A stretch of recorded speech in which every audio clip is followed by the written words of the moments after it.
beach wedding na inabot na ng alon. Yan ang memorable na kasal na magkasintahan sa Aurora na itinuloy sa kabila ng banta ng bagyo. Pusuan na yan sa report ni Oscar Oida.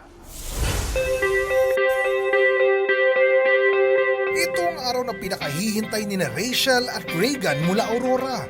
Ang kanilang pag-iisang dibdib, pero napalitan ito ng kaba sa dibdib dahil itinaas sa probinsya ang signal number 3 dahil sa bagyong Pepito.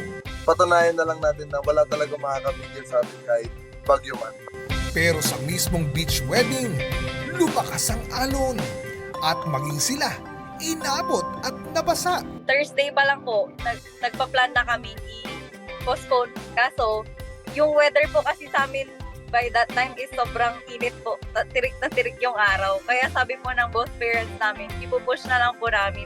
Isinaalang-alang rin daw nila ang kaligtasan ng mga guests. Kaya humingi rin sila ng tulong sa Coast Guard para magbantay sa kanilang kasal.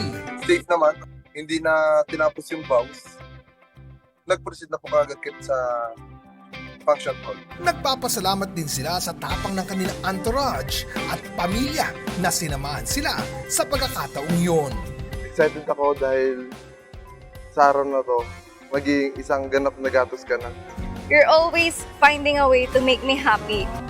Oscar Oida, nagbabalita para sa GMA Integrated News.